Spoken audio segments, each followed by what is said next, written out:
The China Balloon Part 2 begins today as we sit down and wonder what's happening with the balloon and why we're suddenly hearing about two more balloons that happened under Trump. Well, I can tell you right now I know why we're hearing about them for the first time right now, because the balloon from last Friday definitely made Biden look bad, but we'll talk about that and what happened under Trump and why it seems that he had no idea about it at all. So we'll go over some of that and see what's happening there.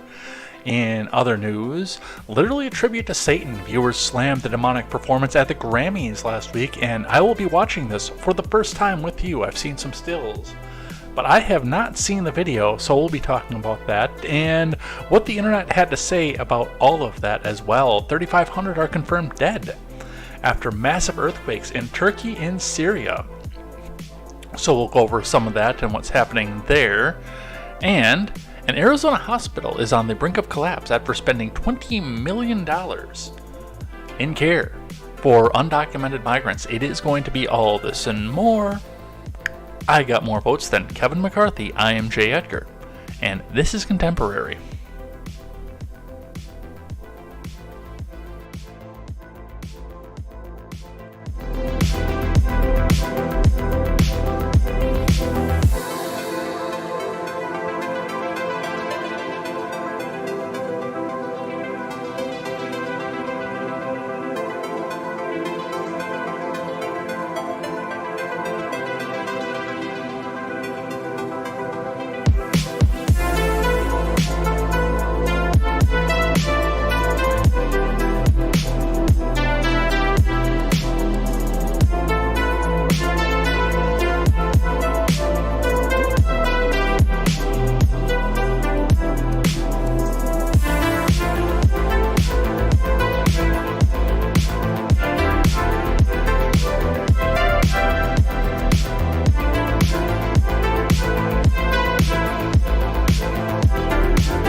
Good evening, Heads. Welcome to Contemporary. My name is Jay Edgar, and this is your evening news. And we're going to spend a much bigger part of the day today actually going over what I'm calling the stupidity about the Chinese balloon.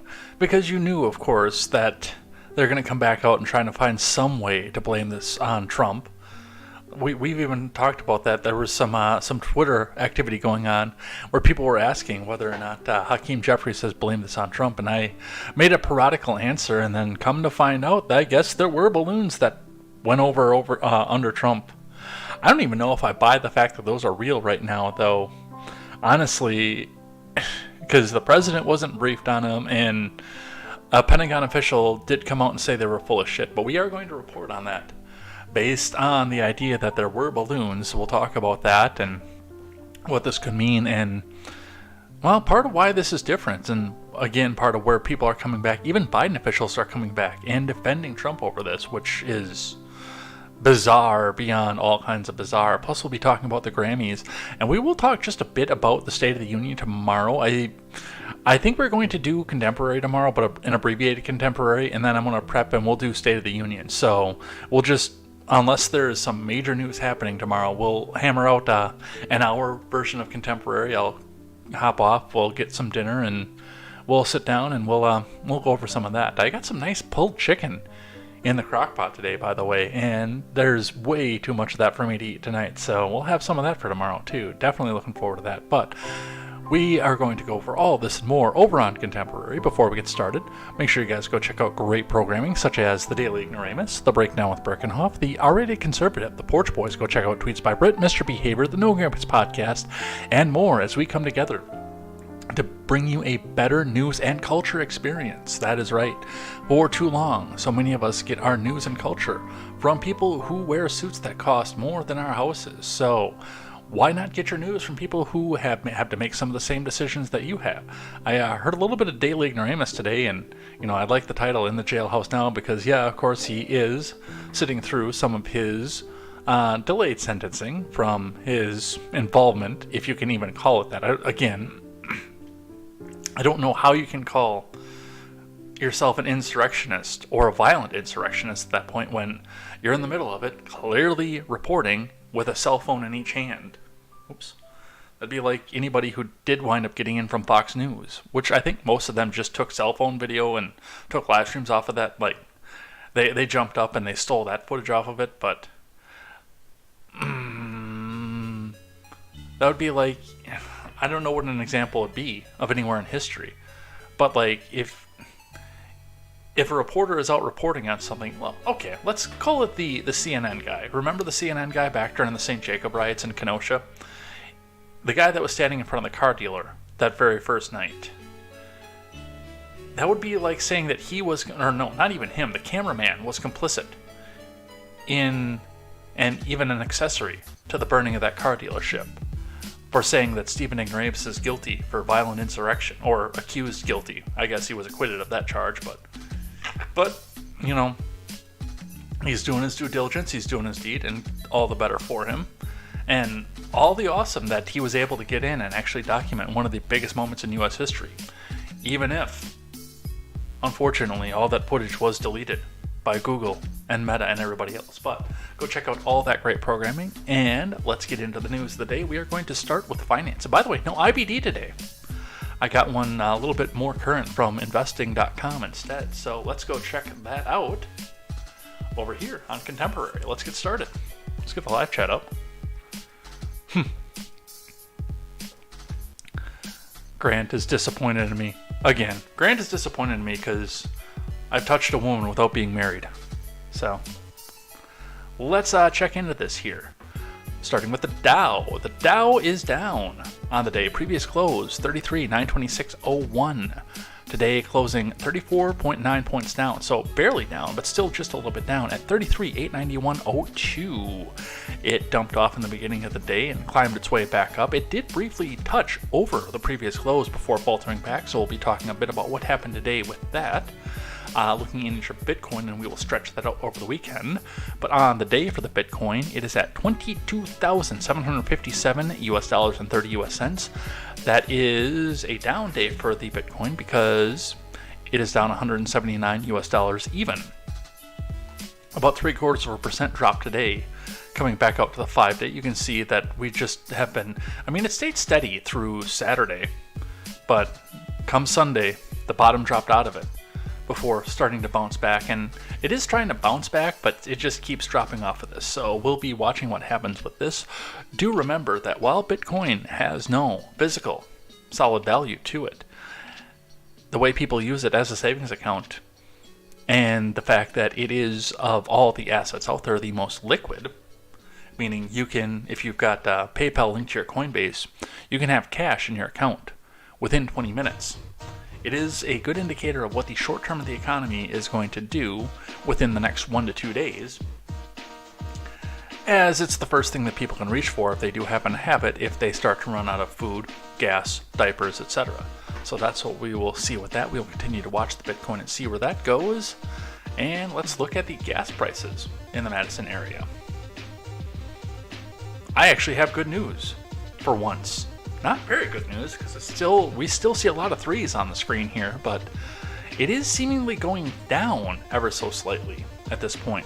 Most of the off-brand, and I say off-brand because our Wisconsin brand is Quick Trip, but most of the off-brand gas stations are holding mostly steady to where they were. The Amoco on the Isthmus is going down, and the BP on the south side of the Isthmus is also going down. But for the most part, the off-brand ones are staying where they're at. The Quick Trips, however, are going on a decline right now. 308 on the far west side, which was 310 on Friday. 310 leaving Madison, which was at 316 on Friday. The BP leaving on the Beltline is still at 310. The Quick Trip leaving on the interstate is at 306. So it's not a huge drop, but there is some drop, and I really hope that some of that translates out to here. By the way, if you are ever in the La Crosse area, you will notice.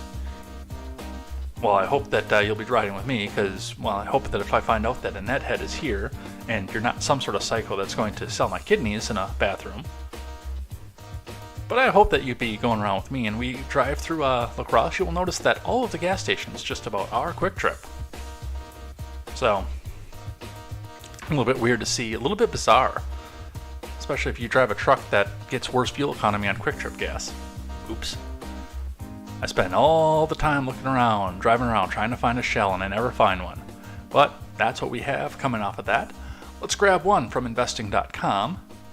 Talking about the futures, Dow futures little changed. Chegg tanks 21.5% after earnings. There's the author. I was about to say with no author given, but the author given is underneath the Wall Street image here. From Oliver Gray, investing.com, U.S. stock futures were trading in tight range during Monday's evening deals after major benchmark averages finished the regular season lower as rising yields put pressure on risk-sensitive assets ahead of key speeches set to be delivered by the Federal Reserve officials later in Tuesday's session. By 6:30 p.m. Eastern Time, Dow futures, S&P futures, and NASDAQ futures were trading in a range of 0.1%. In extended deals, Chegg fell 21.5% after the company reported quarter 4 EPS of 40 cents versus 36 cents expected, on revenues of $205.2 million versus $202.12 million expected. Pinterest dipped 2.8% after reporting quarter 4 EPS of 29 cents versus 27 cents expected on revenues of $877 million versus $887.01 million expected.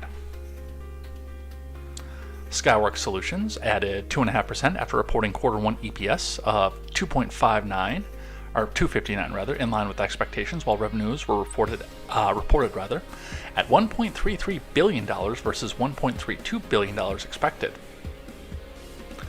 Ahead of Tuesday's session, market participants will be monitoring fresh trade balance data, as well as speeches from Powell and Vice Fed Chair Barr. Not Billy Barr, the other Barr. I don't even know who that one is. On the earnings front, companies including BP, PLC ADR, and Chipotle Mexican Grill are set to report quarterly results. During Monday's regular trade, the Dow fell 35 points or 0.1% to 33,891.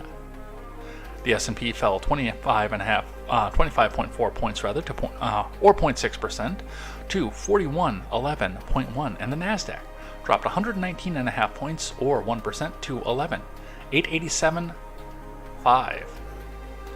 On the bond markets, U.S. 10-year rates were up at 3.644%, so just slightly up off that. A little bit of moving here, but like Grant said, do you think the economy is inflated like a balloon? I think it is. And a lot of this is. We're not getting any more stimulus out there. And I think people are starting to get to the end of what they had. When we keep hearing about job growth, it seems like this is people going out and picking up second jobs. Not primary or even pay the bills jobs. It's people that already were at work that didn't qualify for certain provisions of the pandemic, trying to find a second job. But I still would like to see labor force participation and see what we have with that. And unemployment numbers, actual unemployment numbers, versus what they keep telling us as first-time claims. But that's what we see coming from that. I've got one more here on finance before we get into everything else. And this is, I grabbed this from the off-hour server. From MoneyWise, just a little bit of the EV push here. Electric shock. A new study found that EVs were more expensive to fuel than gas-powered cars at the end of 2022. Here are 3 easy ways to save cash no matter what you drive. From Jing Pan. There are many reasons why drivers are gravitating towards electric vehicles. Money is one of them.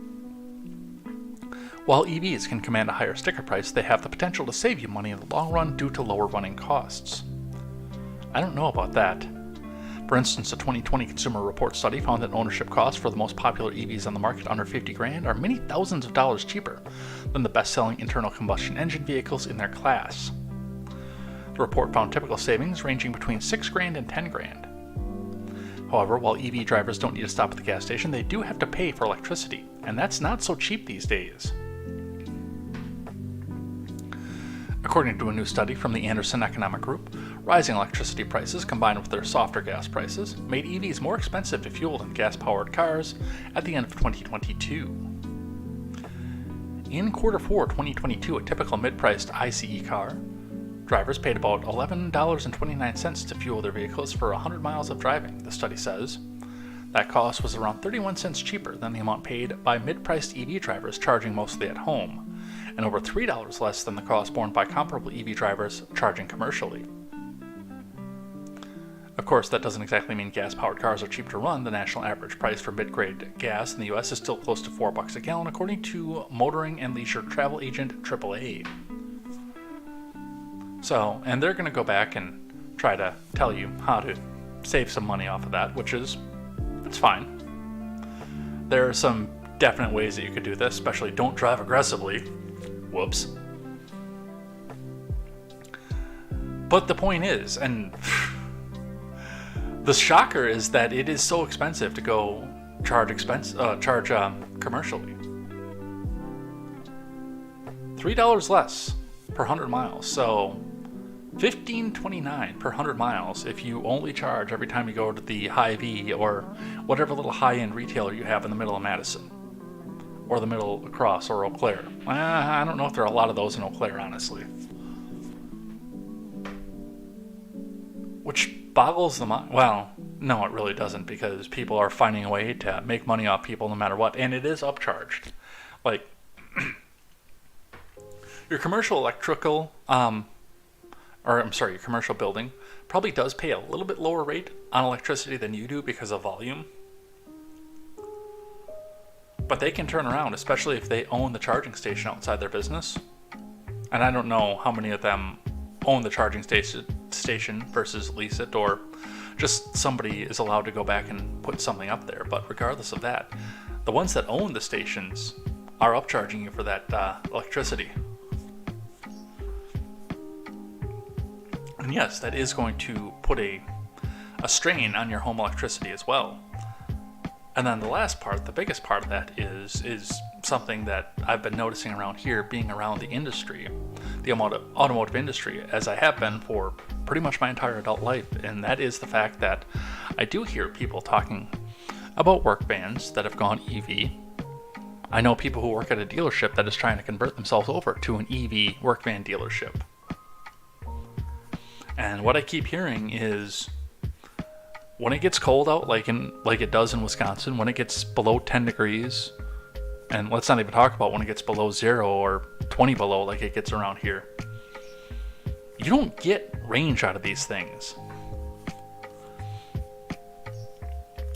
I talked to a guy in a bar the other night who was like, he was out driving one of these, was an electric, what the hell was it? Was it an electric transit he was driving, that he said? But he said he couldn't make it from one end of La Crosse to the other on the single charge. He was running out on a full charge.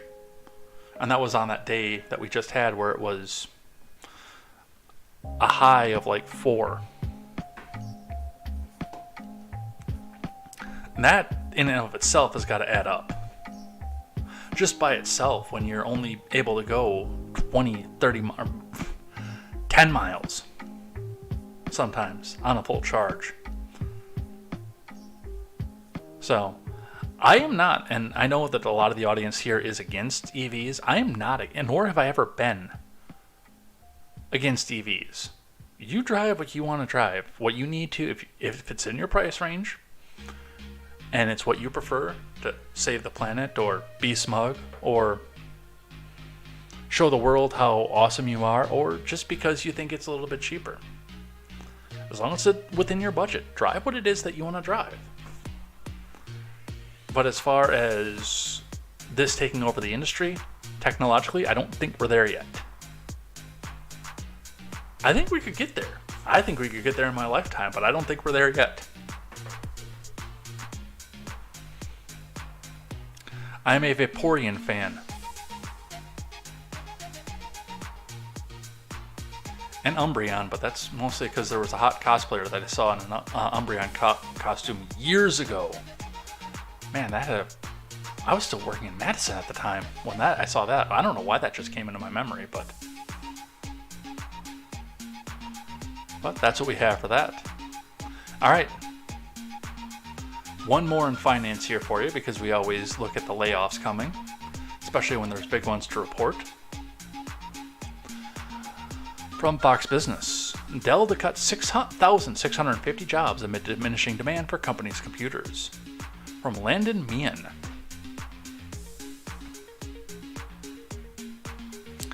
Dell Technologies Incorporated will eliminate about 6,650 jobs because of a drop in demand for the company's personal computers. The 6,650 jobs cut is about 5% of Dell's global workforce. That actually seems low to be 5%.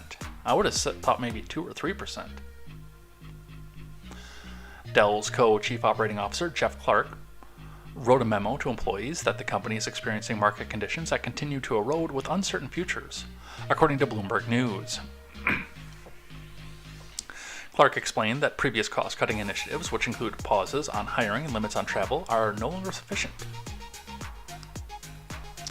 A spokesperson for Dell told Bloomberg News that the department reorganizations and job cuts are an opportunity to drive efficiency. Other companies, including Microsoft, Amazon, and Goldman Sachs, have recently slashed thousands of jobs to make up for a decline in demand, as higher consumer and corporate spending dips due to soaring inflation and heightened interest rates. In January, the layoffs in the U.S. were the highest in 2 years as technology companies reportedly cut jobs at the second highest pace on record, preparation for a potential recession. So if Dell is actually going through the reason that they're telling us about, I'm actually just a little bit surprised it took us this long to get 6,000 jobs cut if it's due to a decline in demand for computers. Now, Dell is still going to be, in a lot of places, the standard for commercial use. And I've seen that around the industry constantly. When big companies, or even small businesses, or medium-sized businesses are going out there to try to set up a computer for a sales terminal, or for data transfer, emails back and forth and whatnot, it is, just from my experience, and I don't know how this is in the broader world, but it's in southern Wisconsin, it is 9 times out of 10 a Dell. It's a little think machine, it's about this big, so not like the monstrosity that I have under my desk over here. Well, that's what they used to be, but that's not what it is anymore. They give you, it's basically nothing more than a laptop with desktop features when you really sit down and think about it. You've got stripped down integrated graphics, probably a smaller processor than its personal counterpart. But other than that, in reality, who buys a laptop anymore for personal use? I know I have the one that we ran this show off of for years. I still have that. It's sitting in a bag in my bedroom. But for the most part, people who still do PC stuff are building their own at this point. They're not buying a pre-built as often. There's still people out there that are doing that, but for most people who want to have private computing in their home, it's either this or this. It's one of those two things, and it's really not anything else at this point. Now, the personal computer craze is done, because people can take their personal computers with them at this point, and many of them do. So, again, my big thing is, it's not that I didn't expect this to come. I'm surprised it didn't happen 3 years ago.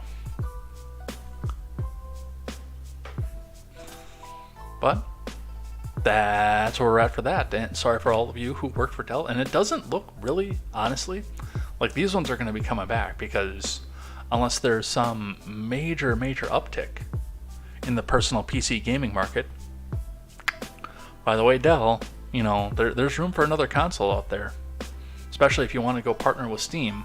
I'm just saying, I would look into that if I was you, especially if you're cutting that many jobs. But other than that, that market it's starting to die. But that's what we see coming off of that. Let's talk about the balloon. So where last we left off with this, and this was actually happening while we were halfway through Contemporary on Friday, is that the balloon that caused so much trouble on Thursday and Friday has been shot down from Daily Wire. New video emerges of Chinese spy balloon being shot down, from Ryan Saavedra. And I have my thoughts on why this happened the way that it did, and why it made it all the way to the East Coast before they did.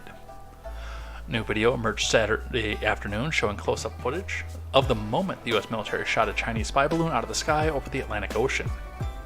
Oh, did it? A senior U.S. military official said an F-22 Raptor took out the spy balloon with one air-to-air A-9X Sidewinder missile that was fired at an altitude of approximately 58,000 feet. Which is weird because I was told that these airplanes have a hard time operating over 50,000 feet. And that would be 8,000 feet above that. Officials waited until the balloon was several miles off the coast of South Carolina before taking the shot in an effort to avoid any damages that may occur from the debris falling from the sky. So instead it can fall into the ocean and pollute the ocean. But let's watch.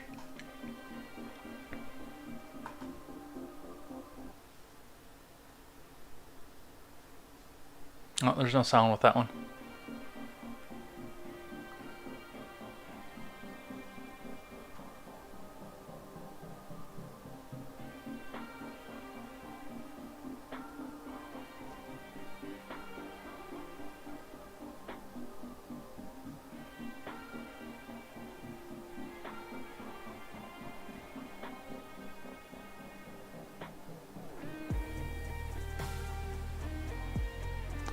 Biden tried to take a victory lap over the weekend over the spy balloon was shot down, claiming that he ordered the Pentagon to shoot it down on Wednesday as soon as possible, but that the decision was made to not shoot it down over land because the debris could cause damage when falling to the ground.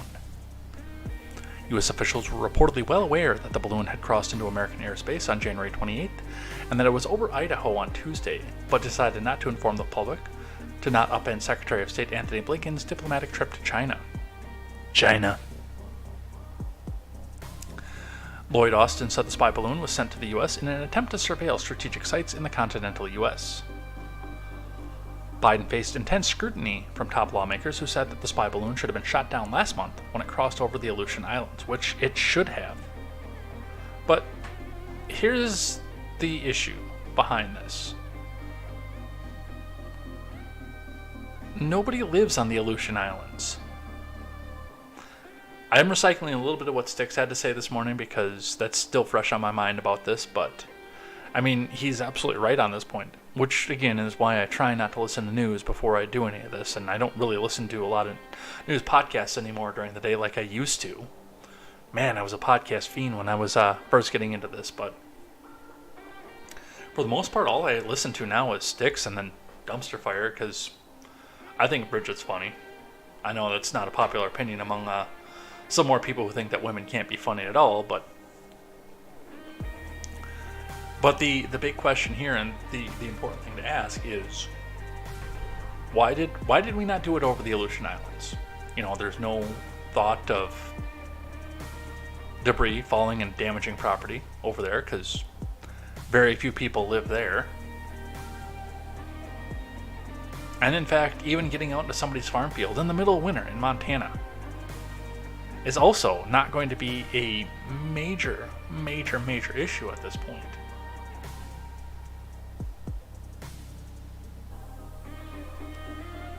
Instead, it's going to be one of those things where it just,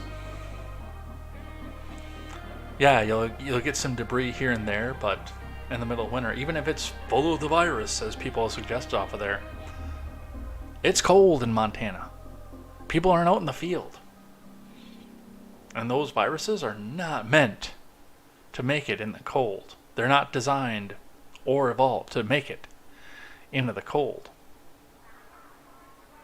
So, I mean, there's that aspect of it, but again, that's very rural where there aren't a lot of people. Instead, we do it just outside of Myrtle Beach, California, where thousands of people can watch the jets scramble. If it's at 58,000 feet, I don't necessarily believe that they could have seen it get shot down. I don't know where that where the video came from, if it was at 58,000 feet. But that's not going to be someone's cell phone video, but, you know, dozens of people can sit there and watch the jets scramble, watch them get out there, and then start to see stuff go out and hit the ocean. well within eye line of everybody else. Especially with something like this, and we know where the thing is. This was a show, and a show of force. This was a chance to come out and say, hey, look what we could do that Trump couldn't do. And then oddly enough, right after that, us finding out the fact that, oh look, hey, there were 2 more that came under Trump's administration. Oh no. But it has been shot down. But we're not done talking about that. We're all the way up to this Blaze article talking about the stupid balloon. Let's grab one from, well, here's our propaganda from you. From the U.S. Department of Defense, F-22 safely shoots down Chinese spy balloon off the South Carolina coast.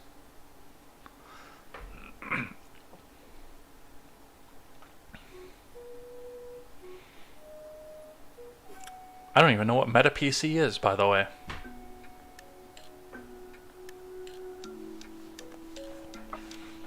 I mean, if you can get me in touch with somebody from MetaPC, and they want to, you know, I'm a capitalist.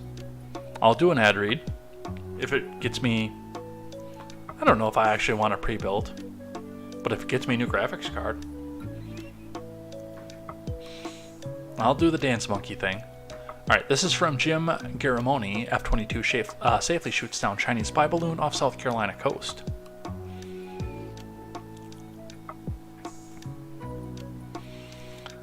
The cloud cover here makes me think that they're trying to say, oh, it's damn cold, like the first DeLorean scene in Back to the Future.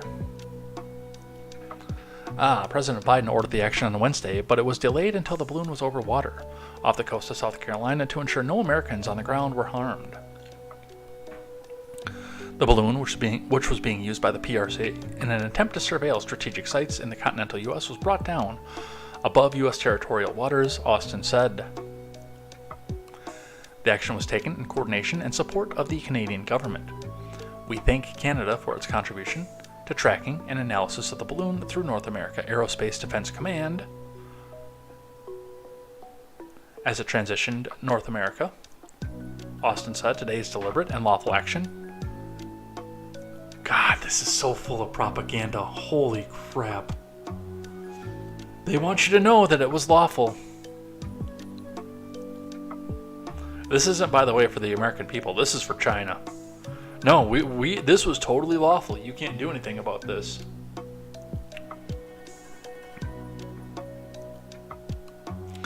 Demonstrates that President Biden and his national security team will always put the safety and security of the American people first, while responding effectively to the PRC's unacceptable violation of our sovereignty, Austin said, referring to the People's Republic of China.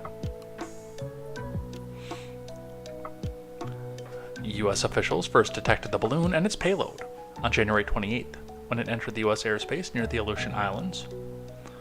The balloon traversed Alaska, Canada, and re-entered the U.S. airspace over Idaho. President Biden asked the military to present options, and on Wednesday, President Biden gave his authorization to take down the Chinese surveillance balloon as soon as the mission could be accomplished without undue risk to civilians under the balloon's path, said senior defense officials speaking on the background. Military commanders determined that there was undue risk of debris causing harm to civilians while the balloon was over land.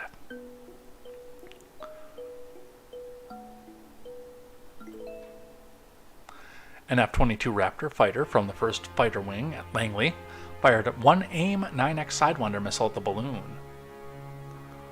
The balloon fell approximately 6 miles off the coast in about 47 feet of water. No one was hurt.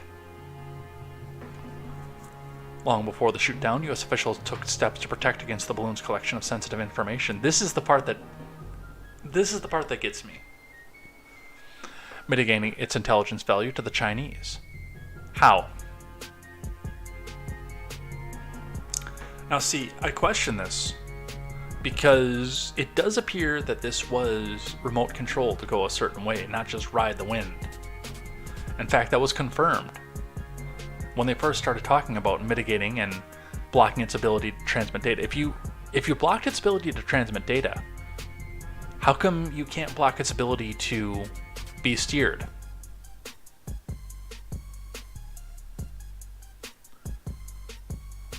They're probably using the same radio waves to collect the data and to steer. So I'm gonna call this crap. Either it was just drifting on its own, or it was deliberately being steered over military checkpoints, but we can't get anything off of it anyway.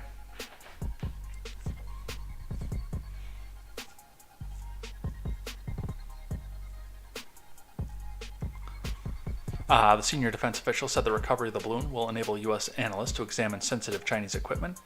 I would also note that while we took all the necessary steps to protect against the PRC surveillance balloon's collection of sensitive information, the surveillance balloon's overflight of U.S. territory was of intelligence value to us. The official said, "I can't go into more detail, because of course you can't, but we were able to study and scrutinize the balloon and its equipment, which has all been valuable, and you will never see anything that was in it. Just trust us, bro." This is so full of propaganda and lies, it's not even funny.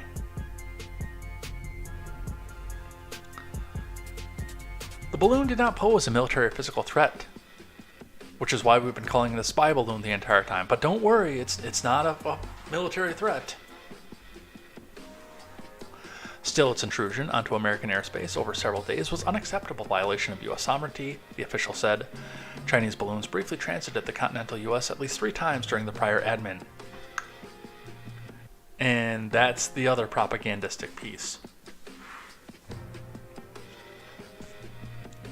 While Chinese officials admitted the balloon was theirs, they said it was a runaway weather balloon.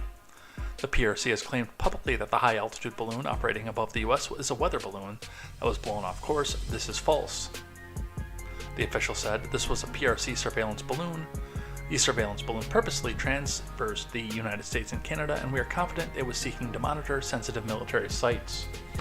Which you people are saying it doesn't matter anyway. The same people that are saying this, by the way, are saying that it doesn't matter anyway because they can see all this crap from satellites.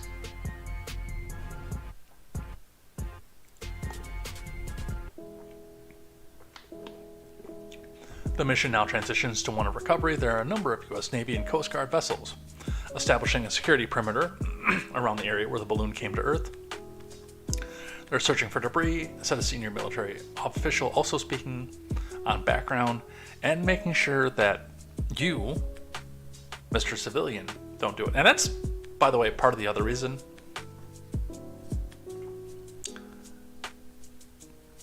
If they go and blow this thing up over rural Montana, they have to have it planned perfectly where it's going to fall, so they can have their entire team sitting out there making sure that nobody, and going on a private land of course, that nobody can go out there and go scavenge for this before the military can get out there. If they do it by sea, somewhere close to a naval base, they can kind of secure that a little bit better. But they need to make sure that Cletus out there playing Red Dead in real life doesn't go out and recover it. So there's your government propaganda on the balloon. Let's grab one from CNBC. Chinese spy balloon fallout roils Washington and Beijing, from Christina Wilkie. In the wake of the U.S. missile attack on Saturday that destroyed a Chinese surveillance balloon, political and diplomatic fallout ramped up on Monday in both Beijing and Washington. The latest Chinese spy balloon is believed to be the 5th Chinese surveillance balloon detected over the continental U.S. since 2017. It's interesting that they had to go put that number in there. John Kirby, spokesman for the White House National Security Council, told reporters on a call on Monday. 3 crossed into U.S. territory during the Trump admin, and there was one previously during Biden's presidency, but each of those incursions was for brief periods of time, nothing at all like what we saw last week. Trump and several of his former intelligence chiefs have disputed the idea, saying that surveillance balloons flew over the U.S. during his presidency, saying that they were never briefed about anything like this. Kirby appeared to confirm Monday, telling reporters that the 3 breaches were only discovered after Trump left office, which we'll be talking about that a little bit more in detail later on. We have reached out to key officials from the previous admin and offered them briefings on the forensics that we did, Kirby said, and we'll walk them through what we learned. Kirby also revealed new information about the balloon itself, including that it had propellers. This balloon has the ability to maneuver itself, to speed up or slow down, and to turn, so it has propellers that allow it to change directions, he said. Flying 60,000 feet in the air, the balloon did not have a steering system like a car or plane, however. The presence of propellers does not mean that you don't still have limited maneuverability, said Kirby, adding the propellers were on top of the balloon. Still, he said, it has the capability to loiter and to introduce some limited maneuvers. The balloon itself was massive, about 200 feet tall, and the payload attached was similar size to a regional jetliner, weighing more than 2,000 pounds, according to NBC News. This description of the balloon ran counter to the Chinese government's consistent claim that the balloon was simply an errant weather balloon that was blown off course, which then continued blowing off course directly across the entire U.S. The decision to shoot down the balloon was unacceptable and irresponsible, a Chinese Foreign Ministry spokeswoman said at a news conference in Beijing on Monday. She insisted that the military surveillance balloon was merely a civilian airship used for meteorological and other research purposes, and she claimed that shooting it down violated Chinese sovereignty. Now, see, and I'll defend Kirby on this. As soon as it entered the U.S. airspace through the Aleutian Islands, you lost all the rights to it. And if we want to shoot that down, that is our concern. But no, it did not violate Chinese sovereignty. Kirby dismissed this explanation. The balloon was conducting surveillance over sensitive military sites inside the U.S., he said. And while the U.S. military did not immediately shoot down the balloon, it did take steps to mitigate whatever intelligence collection capability the balloon would have over our sensitive military sites, said Kirby. See, and this in and of itself, by the way, is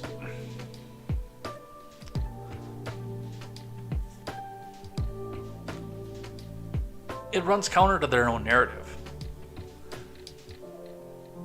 Because they say that it was there specifically to go check out U.S. military operations. But it was very limited in its ability to control where it was going. So how do you direct it over military operations? And then again, you tell me that you've mitigated, you've blocked out the radar that allows it to transmit the data back to the People's Republic of China, but then they still mysteriously have the ability to steer it.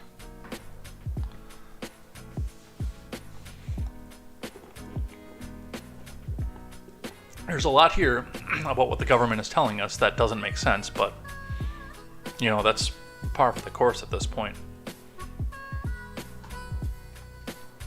That's the name of the newspaper, not the headline.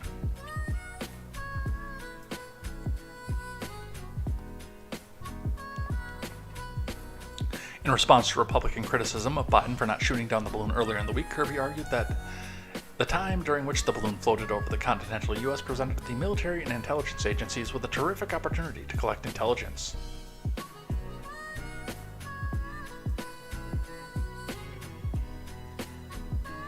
So, you have no idea what this thing is, what kind of technology it's using, and yet you can collect the intelligence from it by whatever radio waves it's transmitting back out. Yeah, I'm not buying this, you guys. I'm not. I'm not seeing it.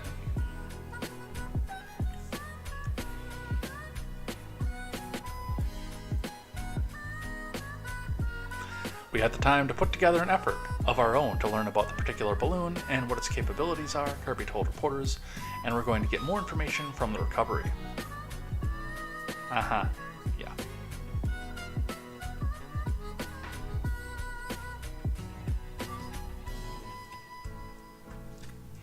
So,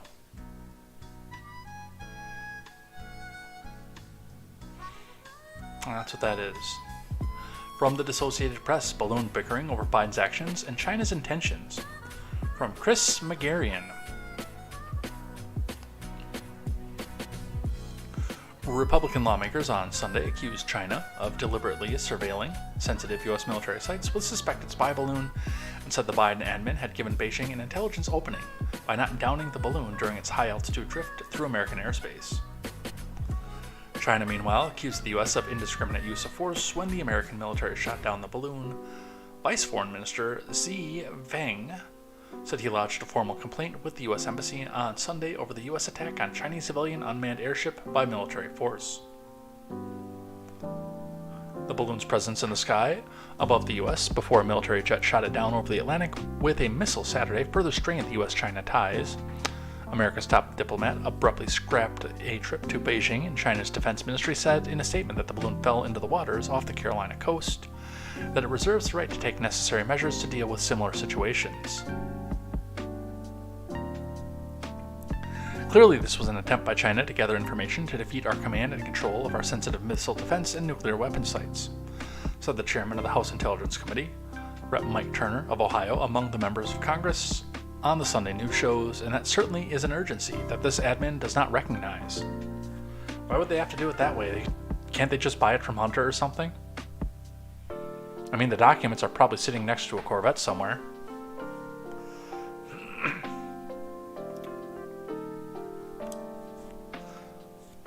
The U.S. defense and military officials said the balloon entered the U.S. air defense zone north of the Aleutian Islands on January 28th and moved largely overland across Alaska and then into Canadian airspace in the Northwest Territories on Monday. It crossed back into U.S. territory over northern Idaho on Tuesday, the day the White House said President Biden was first briefed on it. It defies belief that there was nowhere between Alaska and the Carolinas where the U.S. could have... Oh, no, we gotta put the voice on there. It defies belief that there was nowhere between Alaska and the Carolinas where the U.S. could have safely shot down a balloon, said Senate Republican leader Mitch the Turtle Man McConnell of Kentucky. Chuck U. Schumer said the full Senate will get a briefing next week over the balloon, including details about its surveillance capabilities, and that the admin is considering measures against the Chinese for their brazen activities. He said the GOP criticism was political and premature, and that the U.S. has sent a clear message to China that this is not acceptable. Meanwhile, letting it go all the way across the country.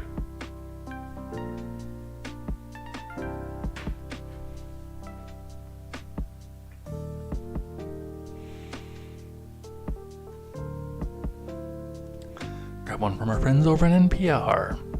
Remember, NPR needs our money to tell you that the Trump balloons were evil, and that only Biden had the strength and the ability to go and take down a balloon after it had made its way all the way across the U.S. So hit that donate button, because NPR cannot subsist on taxpayer subsidies alone. That's right, it needs our money, comrade. It's not your money, it's our money. So donate, give everything away, make sure Wisconsin Public Radio and National Progressive Radio stay on the air, because they are never printing reality. National Progressive Radio, let's see what it is that they have to say.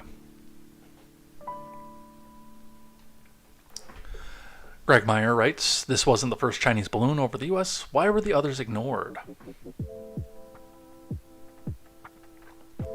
Given the hullabaloo over the Chinese surveillance balloon, you'd think something like this never happened before. But it has at least 4 other times in recent years.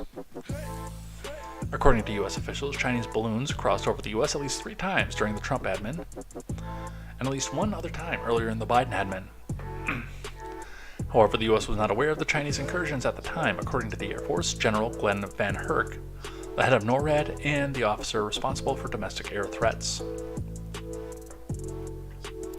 He told the news conference that the military only learned of the intrusions after they were pieced together by the intel community after they happened.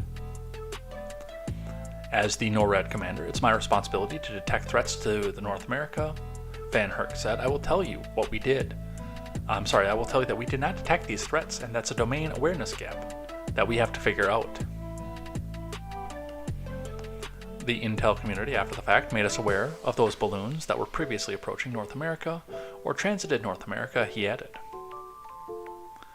U.S. officials have not precisely said when or where these balloon incursions took place, or how the intelligence community was able to discover them in retrospect. I don't know, but it seems very convenient, doesn't it? U.S. officials say the incursions were brief, unlike the most recent one, which lasted for a week. Michael Waltz, a Florida Republican, said the defense officials identified the locations of the previous balloon incursions when briefing lawmakers over the weekend. The Washington Post, where democracy goes to die in darkness, reported the locations included Texas, Florida, Hawaii, and Guam. The Biden admin and the Pentagon say they offered to brief senior officials in the Trump admin about the incursions that took place during Trump's time in office.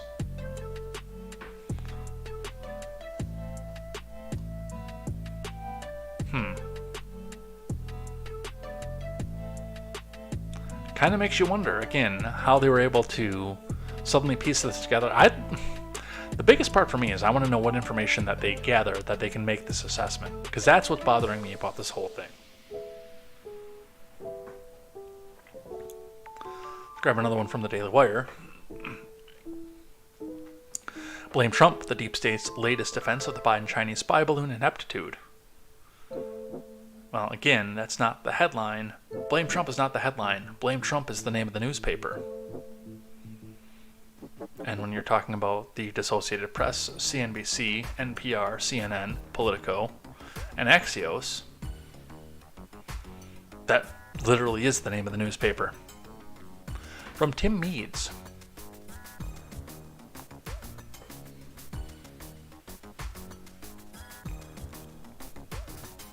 President Trump couldn't even get a second scoop of ice cream with all the legacy media and anonymous sources going into hysterics, but now the deep state is trying to convince the American people that Chinese spy balloons flew overhead during the Trump admin on several occasions, without the public so much as hearing a peep about the incident from government leaders. As if it wasn't insulting enough, the running defense of the Biden admin's incompetence is over the most recent Chinese spy balloon is that the international embarrassment is all Trump's fault. When Americans heard that there was a gigantic inflatable surveillance device high above Montana, the most common reaction was, why hasn't it been shot down yet? Deep state officials told lapdog media that similar scenarios played out under Trump and no action was taken, thus setting the precedent for President Biden.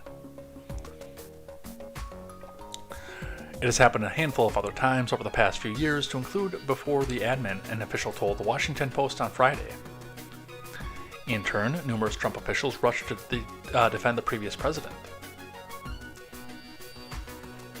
Former acting director of U.S. National Intelligence Rick Grinnell, former director of National Intelligence John Radcliffe, Secretary of Defense Mark Esper, and more all came out and said it never happened.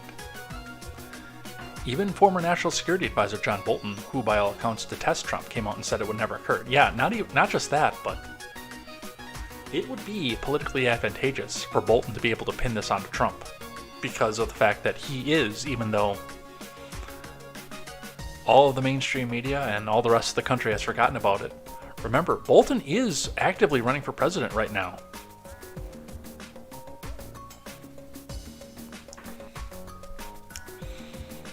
So it seemed that if it was just made up by someone in the Biden admin, then another official said the spy balloons were discovered after Trump left office. How convenient. Then something even more eyebrow-raising happened on Monday. Mike Waltz of Florida alleged that some former Trump officials believe the former Secretary of Defense, James Mattis, never informed the 45th president about the spy balloons due to his potential erratic behavior. My office has been briefed by the Office of Secretary of Defense of the current Pentagon that it never happened over Florida. That it did happen over Florida. It happened over Texas, and that it's happened before, Waltz told Fox Business's Stuart Varney. We have more detailed questions, but what is unclear, Stuart, at this point is, did the Pentagon under Trump admin brief the Trump White House and give them the option to take action, or did they decide not to brief them for whatever reason? So, if all of this is true, by the way, and I'm going to put this scenario out as if, yes, 3 times over the Trump admin, balloons came into U.S. airspace and then turned around and left, and that we did know about it. Now, first off, the official narrative is that we didn't find out about it until they pieced together the intel from the balloon that they just recovered, that they just shot down. So that is the official story. But if we were to go back and take Mattis's word for it, then this would set up an interesting scenario, because this would be a second known time that the cabinet withheld information from the sitting president to get a political outcome of one form or another. Because remember, they were misinforming him about troop totals as well. They were flat out lying to the president about troop totals in the Middle East. In Syria, I believe it was.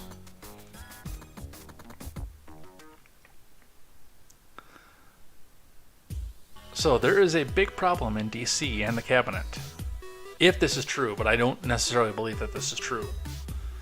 I don't particularly believe the official narrative. I don't believe that the balloons ever flew over under the Trump admin. But if we go by the official narrative, the one that's being published by the mainstream media, then we are in the situation where no, it happened, but we didn't know about it until just now, this week.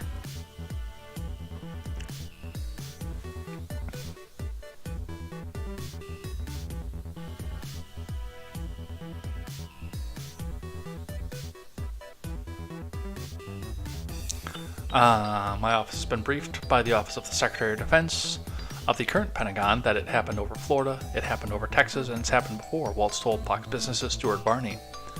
We have more detailed questions, but what is unclear, Stuart, at this point is, did the Pentagon under Trump admin brief the Trump White House and give them the option to take action, or did they decide not to brief them for whatever reason? Waltz said that he is going to get to the bottom of what happened.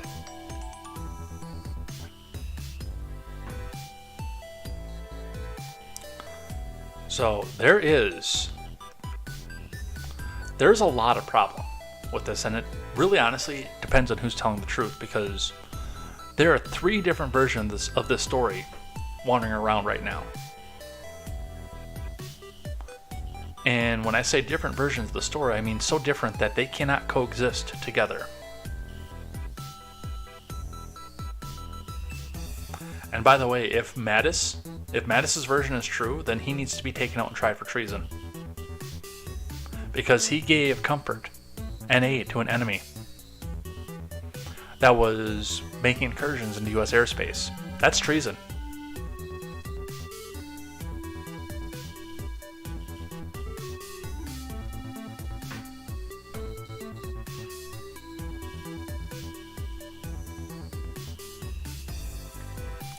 From the Hill. Pentagon did not detect previous Chinese spy balloons, U.S. General, according to Stephen Newcomb. We'll spend just a brief amount of time on this one because a lot of what we went over was in the Daily Wire article, but I want to just touch on this one here. A top U.S. general said the Pentagon did not detect previous Chinese spy balloons as they were in the air after former President Trump and members of his admin vehemently denied a claim from defense officials that such balloons had flown over the U.S. at least 3 times during his presidency. Glenn Van Herk, the head of the U.S. Northern Command, said Monday that the Defense Department did not detect the previous balloons, adding that the intelligence community was made aware of them through other means of information collection. That again, we will never know. Yeah, I guess Marjorie Taylor Greene's called for a probe into this. We'll touch on that one in just a moment. We did not detect these threats, Van Herk told reporters. The intel community, after the fact, I believe, as has been briefed already, assessed those threats from additional means of collection and made us aware that these balloons were previously approaching North America or transited North America. Biden ordered the latest Chinese surveillance balloon, which spent days in the U.S. airspace, to be shot down off the coast of South Carolina on Saturday. The U.S. is currently trying to recover the debris, hoping to glean intelligence from the wreckage. Well, a lot of this doesn't make sense. I'll grab this one here. Marjorie Taylor Greene calls for probe into why Trump was unaware of the previous Chinese balloons, from Julia Mueller. Green on Monday called for a probe into why former President Trump was apparently not informed of the previous Chinese surveillance balloons that Biden officials are saying crossed the U.S. at least 3 times during the previous admin. If it's true the Pentagon purposely did not tell President Trump of Chinese spy balloons during his admin, then we have a serious breach in command during the Trump admin, Green said on Twitter. This POTUS is the commander-in-chief. We must investigate and hold accountable all those who broke rank, the longtime Trump ally said.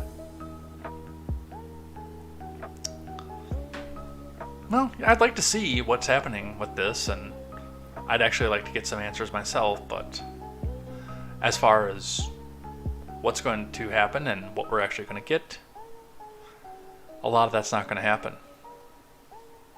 I am going to save that one elsewhere. We'll skip this one, but just CNN saying the same thing. Oh, we can actually listen to the War Walrus talk about this. Let's do that instead. But yeah, I put this one on here to highlight the fact that it's the same narrative. Let's listen to the War Walrus.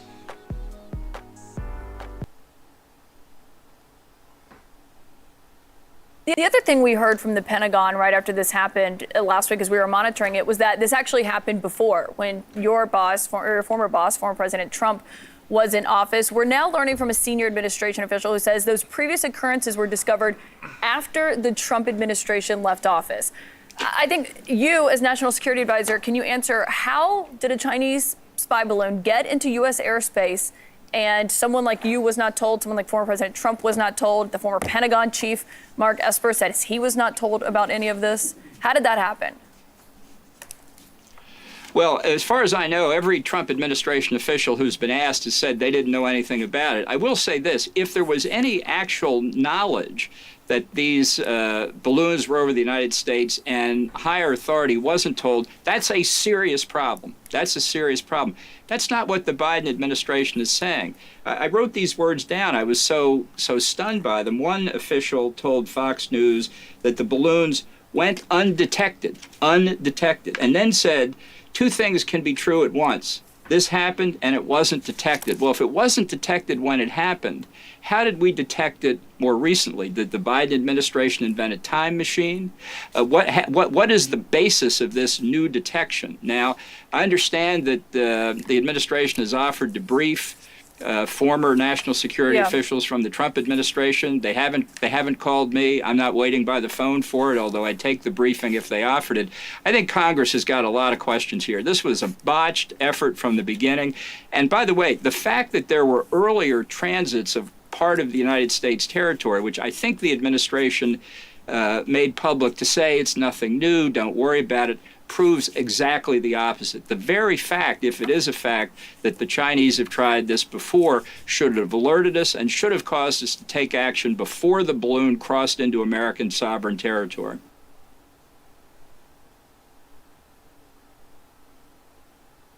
I'm actually curious enough to hear what Mayor Pete has to say about this too, honestly.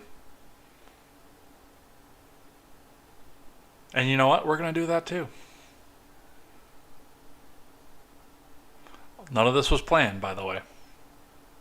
Is it acceptable that there were 8 days that the spy balloon was over the United States, then Canada, then again over the United States, from Idaho, Montana, all the way through to the Carolinas for day after day? Well, as the U.S. has communicated, it's not acceptable at all that China sent this object into our airspace. But in terms of how to handle it, that's something that was done based on assessment of the risks, making sure that there was no risk that outweighed the risks in terms of any damage that would come, and it was handled appropriately. So you say there was a 7-mile debris field over the Atlantic Ocean where it was shot down. Can you tell us what, if anything, has been able to be recovered? Obviously, there's a lot of interest in getting the material, getting the debris, and you know, being able to conduct intelligence operations of our own, of the United States' own, against the Chinese for this balloon. I really can't, and anything on the tactics and the timing and the manner of it ultimately, of course, comes to the Pentagon. I'm just glad that there was no damage or threat to U.S. aviation operations, and that this operation took place was done in a very effective, excellent way, as you would expect from the American military, without any consequences for Americans on the ground. So obviously there are a lot of concerns being expressed by senators and governors. The balloon might have flown and gathered intelligence over sensitive parts of the United States infrastructure. There's Malmstrom Air Force Base and nuclear ballistic missile fields in Montana, if you look at the map there. Whiteman Air Force Base in Missouri, Scott Air Force Base in Illinois, Fort Bragg and Camp Lejeune in North Carolina. Is the assumption that the balloon was able to gather sensitive information and transmit it back to the Chinese government? Well, the U.S. has stated that steps were taken to prevent any problems in terms of intelligence collection. Remember, we are talking about a country that has a space program. So I don't know all the ins and outs of what this balloon was doing or what its capabilities were. I do know that when the president gave the order to have this handled, the military gauged the different risks and the different benefits of different approaches, made the decisions that they did, brought this thing down without incident. Right, but the presumption has got to be that the Chinese were able to gather intelligence hovering over the United States for day after day, especially over some of these sensitive sites. I'm sure there's a similar presumption about what spy satellites do. That is well outside of my lane. I'm just glad that nobody was hurt as this thing came down. The Pentagon says that they know of the Chinese doing this at least 4 other times previously, once at the beginning of the Biden administration, 3 times during the Trump administration. It seems to be you're saying, Okay, oh, you're saying no, that's this. not true? Because they didn't give me the pause function that time. All right, so we've got Mayor Pete and we've got John Bolton here, both talking about, what happened with this. And it's, Mayor Pete's going to go on the propagandistic side. But again, I point out the fact that Bolton has a vested interest in making sure that this looks as bad as possible for Trump. Because he's running for the nomination. He's not going to get it, but he's running for it.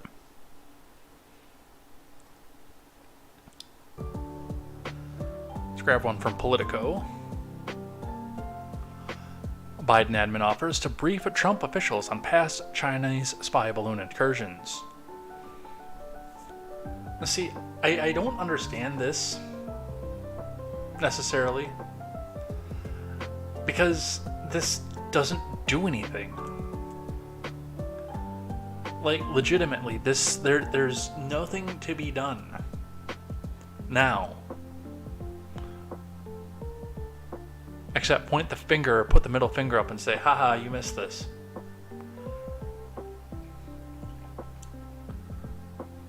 I would brief the American people before I just did a behind closed doors brief of the Trump admin. I mean, these are private civilians anyway. How many of them still have security clearances that they can do anything with this? This literally does nothing.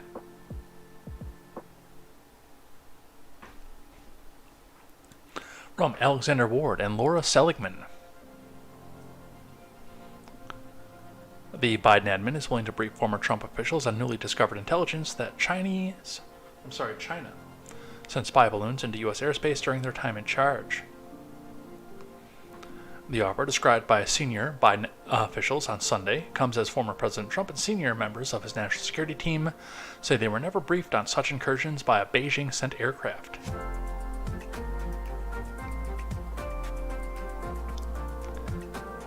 This information was discovered after the prior administration left. The intelligence community is prepared to offer key officials from the Trump admin briefings on China's surveillance program, one of the officials said. The official, along with several others, asked not to be named in order to discuss sensitive information. So again, unnamed sources, you guys know how I feel about that.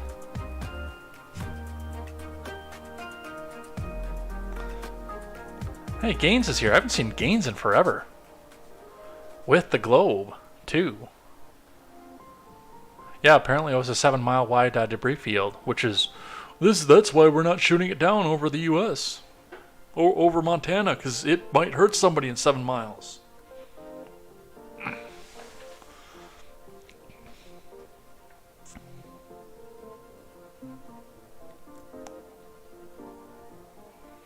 Briefers would also be willing to discuss Beijing's similar operations in East Asia, South Asia, and Europe over the last several years, the official said.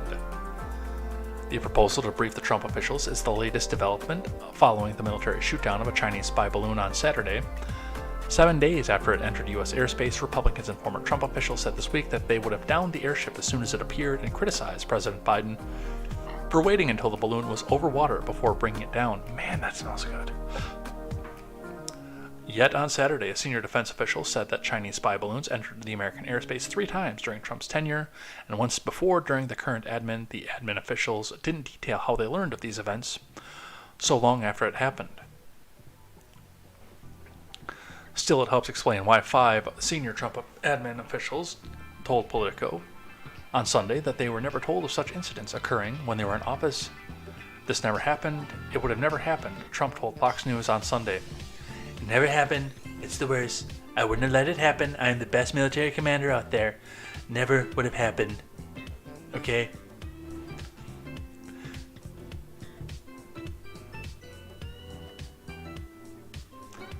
Oh, here's an on-the-ground video. Let's see if Politico actually lets it go through.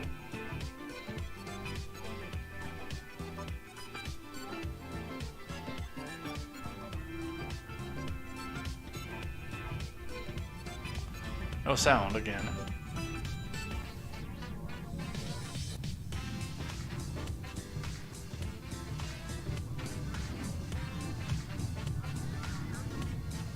Holy.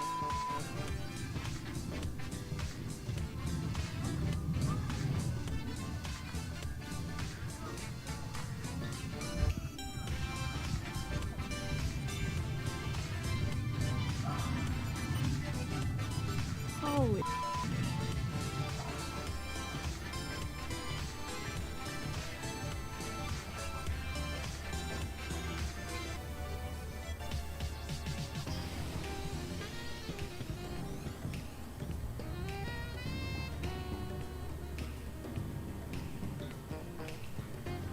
Right out there where a lot of people can catch it on cell phone camera. What did I say? I guess I didn't realize that they'd actually be able to see the incursion on cell phone camera too. I thought that would be well above the range where you'd be able to see.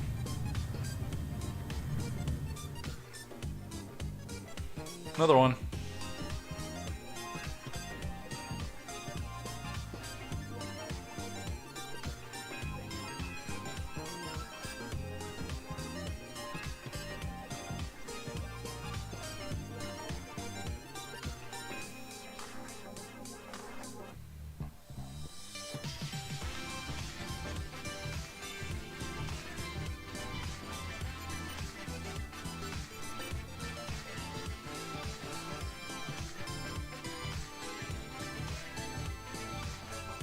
They're just going to keep replaying this over and over again.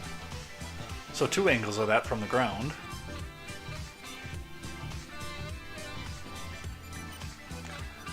Here's the interesting side of the story here from the Blaze, and this will be the last one that we do with this. And then we're going to go talk about the satanic celebration of the Grammys, which, as I said at the beginning of the show, you guys are going to be seeing me react to this for the first time because I have not watched it. I saved that just for you. From the Blaze, top Biden official defends Trump after Pentagon tries to deflect criticism from Biden over Chinese spy balloon. From Chris Enlow. Government officials who served in the Trump admin are forcefully pushing back on claims that the Chinese spy balloon traversed the U.S. on former President Trump's watch. On Saturday, the Pentagon claimed that devices similar to the one shot down off the coast of South Carolina on Saturday transited over the continental U.S. 3 times under Trump. PRC government surveillance balloons transited the continental U.S. briefly at least 3 times during the prior admin and once that we know of at the beginning of this admin, but never for the duration of time, a Pentagon spokesperson claimed.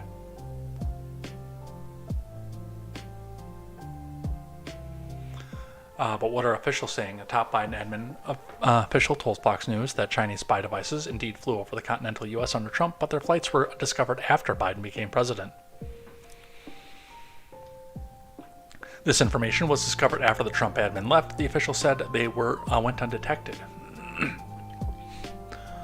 This explanation clarifies why senior Trump admin officials deny that any such incidents occurred when Trump was president. And yeah, we heard from Bolton, Esper, and Radcliffe already. Mike Pompeo, who served as CIA director and Secretary of State, also denied any such incidents, as did Trump himself. So, I thought this was going to be more explosive than what we already knew from all the way back here. But yeah,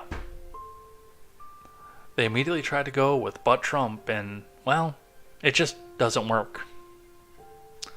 Alright, let's talk about the Grammys. I have not watched an award show, by the way, since... No, I've watched it since high school.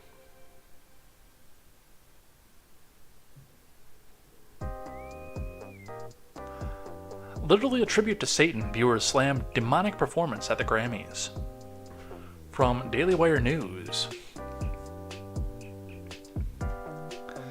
Viewers of the 65th Annual Grammy Awards slammed a performance on Sunday by Sam Smith and Kim Petras as demonic over its satanic theme.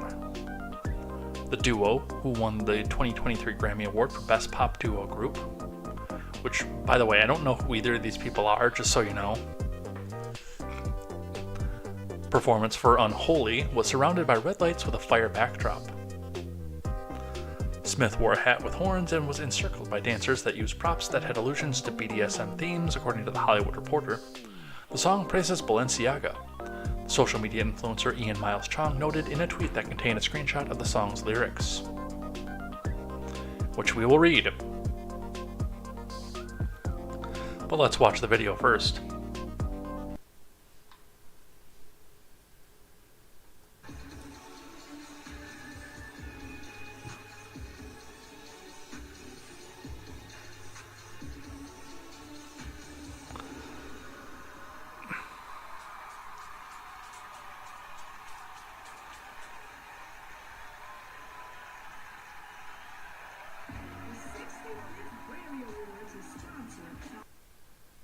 So, must have been recorded from a cell phone off a TV. That's, good too, because we're not going to get a lot of volume off of that, and we won't be copyright popped for it, but I'm going to see if I can find a video of this.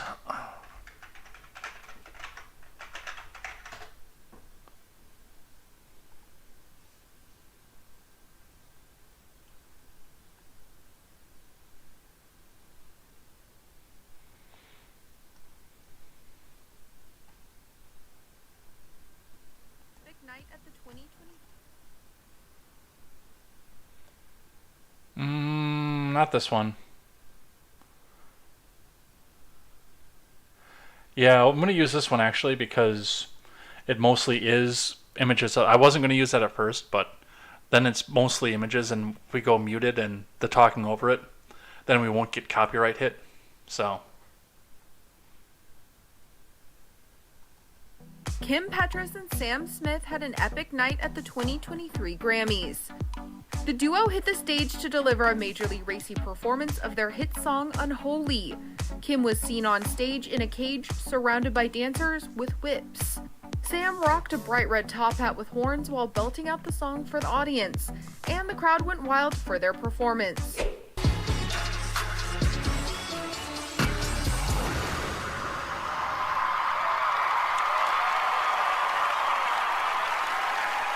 Sam, thank you. You're a true angel and hero in my life, and I love you. And everyone who made the song, too. I love you guys so much. Earlier in the night, the pair won Best Pop Duo Group Performance for their hit song Unholy. And while accepting the award, Kim was so excited to make history as the first transgender woman to win in the category. Sam graciously wanted me to accept this award because I'm the first transgender woman to win this award.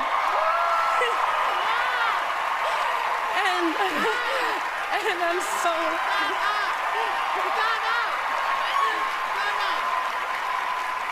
Thank you. Kim also thanked Madonna as well as her mother in her emotional speech. Madonna for fighting for LGBTQ rights. So much. I don't think I could be here without Madonna. My mother. I grew up next to a highway in nowhere, Germany, and my mother believed me that I was a girl, and I wouldn't be here without her and her support. And everyone who believed in me to this point, I love you so much. The Recording Academy, thank you. This is a huge moment for me.